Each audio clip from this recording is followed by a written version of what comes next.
let's move on to the introduction of inspiring book that can be a life changer and move on to welcome here Jos Frederiks. Jos Frederiks, I mean, if you ask me who he is, then I would say he's a friend by heart. He's a human by heart, and he's an expert in everything as it comes to communication. Welcome here in the show, Jos. Thank you very much, Annabelle. What an introduction, and that gives a warm heart to me too. So I'm very pleased to be here in your show. Thank you for that. Thank you very much. Just give me the chance to introduce you, and please correct me if I forget something. Yeah. This is Jos. He was born and raised in Brabant in the Netherlands in an entrepreneurial family. He started his career as a sales manager, and he quickly learned the value of good communication and how the intelligent use of words can create positive outcomes.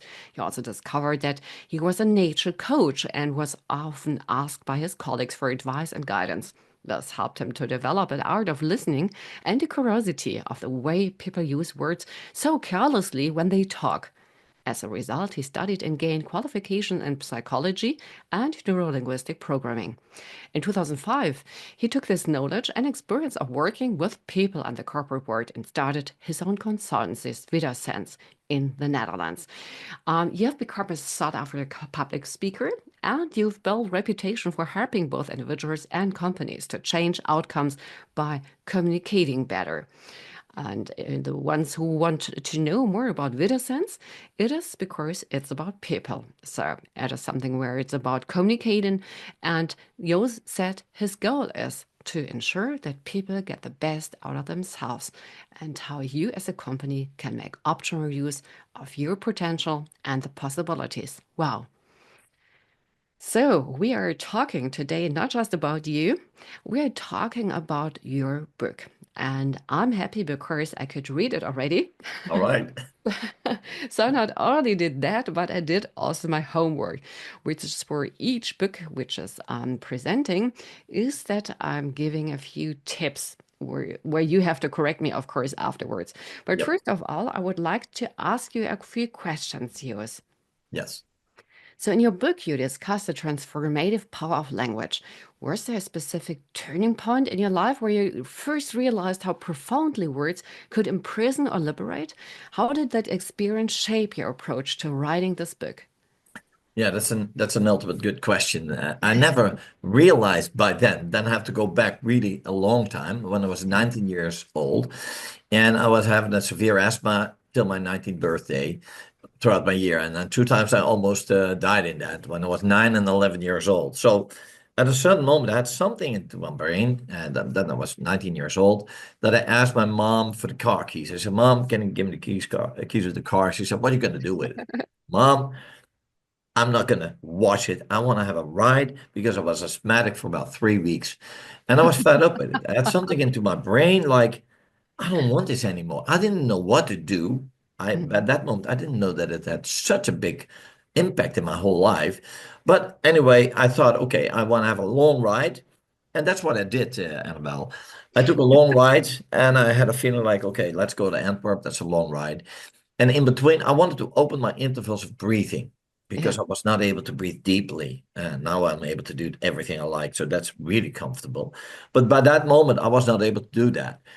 I was talking to myself into the back rear mirror, like, okay, you can do this. I told my mom when I left, I said, when I come back, my asthma is gone. And she looked at me, she said, that's impossible. I said, Mom, don't talk about that. It's impossible. I don't think in impossibilities. I think in possibilities in this case. And that's, in my belief, where it all started because on the way to Antwerp, nothing changed. I kept on talking to myself, like, okay, you can do this. And I wanted to open it. Yeah.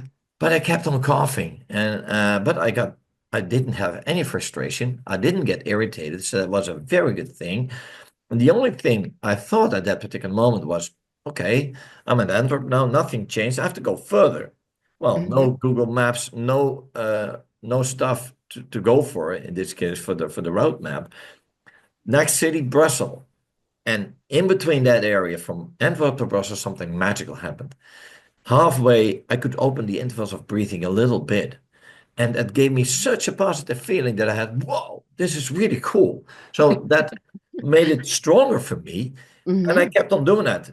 And by the moment I was in Brussels, I thought, well, this is a good way to go back because that was about my mathematics. No, not mathematics. About the cities and about the countries, and all the way back from Brussels to Eindhoven. I Mhm. kept on talking to myself in a very positive way. You can do this, and I opened up the intervals. And it went better and better and better. And I got more Yeah. relaxed. Had some great music on the background, piano Mhm. music. I love piano. I play piano myself. So that's something that gives me inspiration Yeah. and relaxation. And what I noticed then is that language, and I didn't know by that moment what I was doing, but now I know so much about language and how important it is to Yeah. what you tell to yourself that I have planted the seed way back in that time. I'm sure about that because I came home after 3.5 hours. My mom was in all states. She got almost frustrated. She said, "Where have you been? It could have gone wrong." I said, "Mom, I'm home. You see me."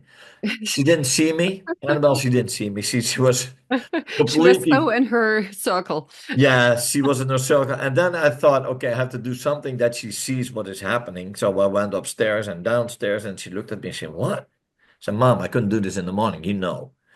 And that's where it all started, Annabelle. And from that moment on, I Wow. have never been asthmatic anymore in my whole life. And the doctors were Great. very, yeah, they were paralyzed and they were something that it's impossible, Josh. I said, "Well, you see it. It's not possible.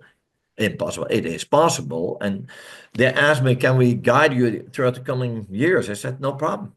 You can see what's going on." And I had such a strong belief in power of words, and they can Mhm. go both ways. They can take you down, that you Yeah. feel very miserable and everything what goes with that, but they can also lift you up, and that you can build a very good feeling. And by the moment we're going to have a good feeling, dopamine, endorphin, all the endorphins are released. So you help yourself in this case. And I'm not a doctor. Don't get me wrong. I'm not a Mhm. doctor. But I know one thing for sure, it helped me out tremendously. So that's Right. something.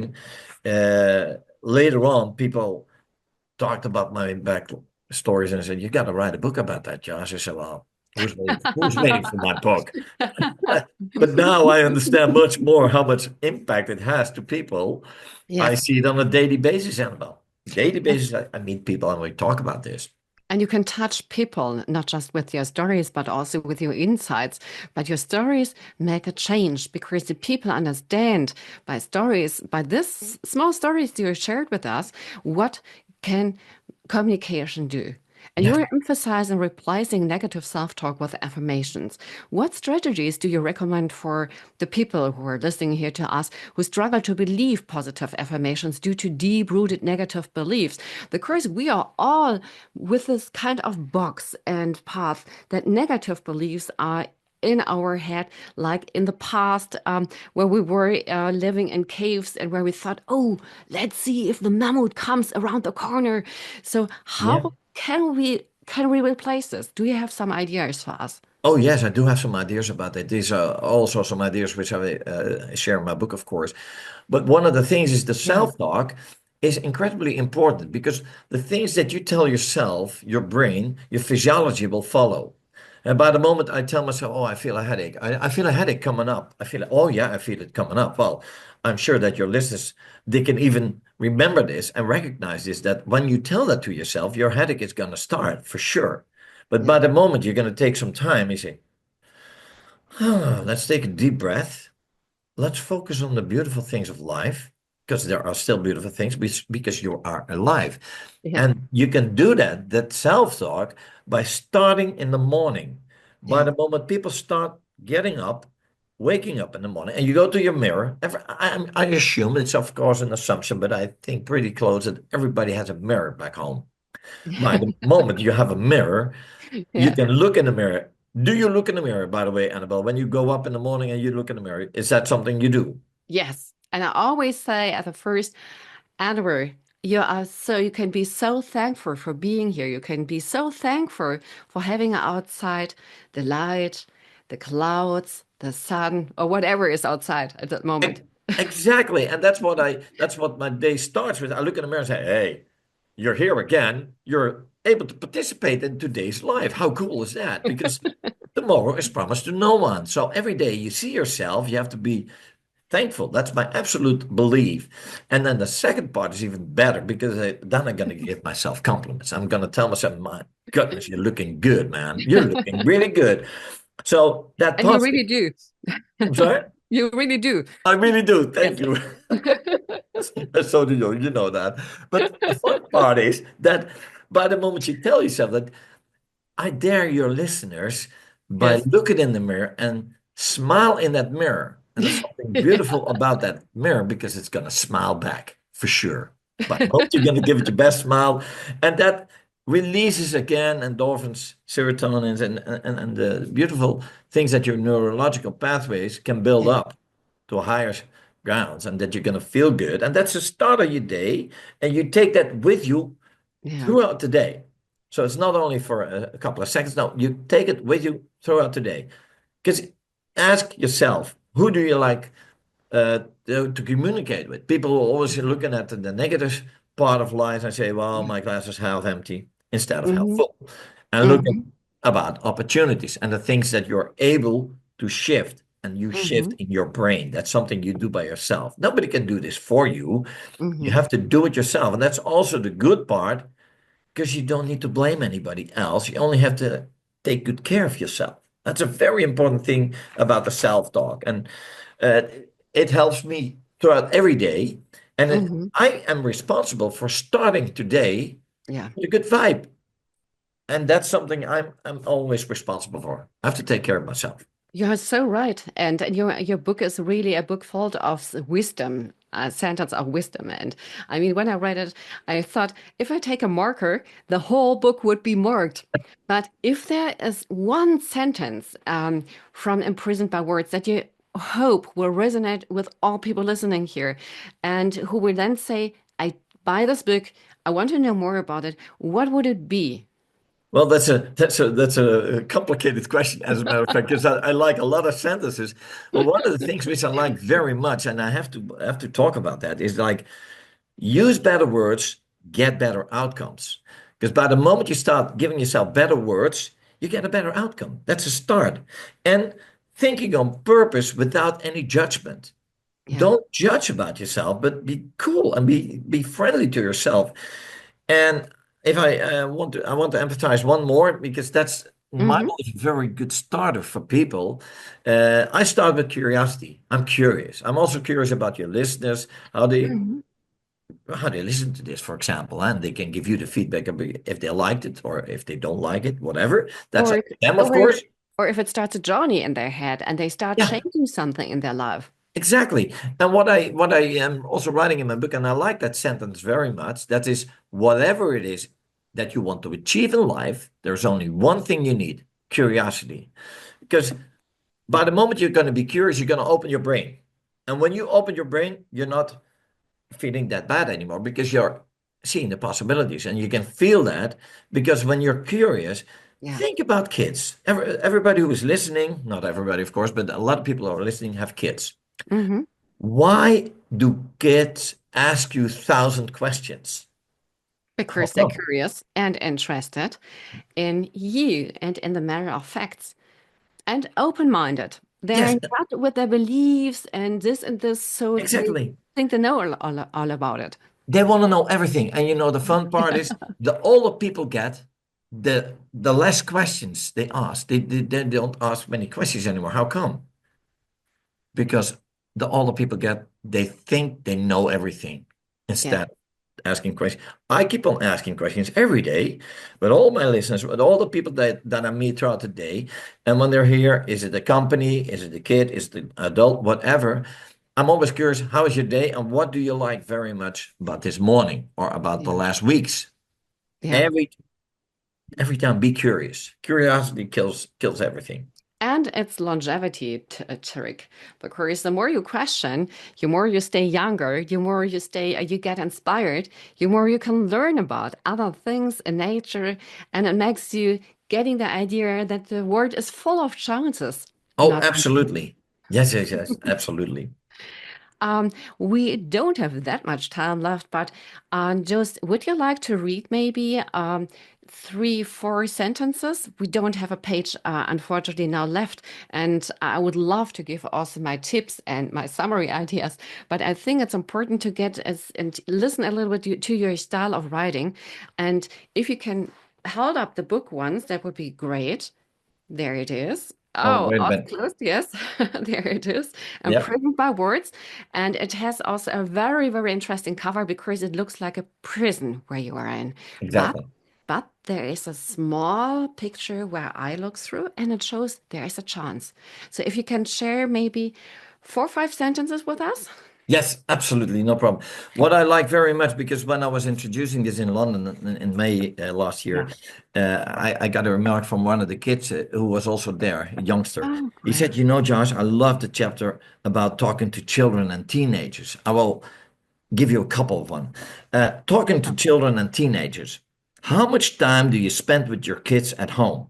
The answer is never enough. And children crave the love of a parent. It means more to them than anything else and is an essential part of helping them to grow into balanced adults. However, it is an unfortunate fact of life that the one time that children want our attention the most is the moment we arrive home and from a long and stressful day at work. They have probably spent all day looking forward to seeing you and telling you about all the things you have done at school. You cannot believe the deep disappointment they feel when you don't find time for them and turn them away. And there is a real art in being both a parent and also a best friend. Someone they can confide in and share with. Someone they can trust and who is their role model. Bringing up children is such a huge responsibility. thank you so I much, can go on Jos. and on, of course, but Yes, and I could listen going on and on and on. So we need to have a second part of that. Thank you so much by sharing this wisdom with us, by reading out of the book. I think we have to reflect on the impact of our words before speaking and oh, reading. That absolutely. was the essential. So thank you very much to being with us. Don't hesitate to get involved. Your voice is valued, and together we can make a difference with communication. Thank you for being part of our community. And until next time, keep shining and Thank, empowering others. thank you, Annabelle. Thank you for having me in the show. We keep in touch. Thank you. We keep in touch. Together we rise. Absolutely. Thank you. Bye for now.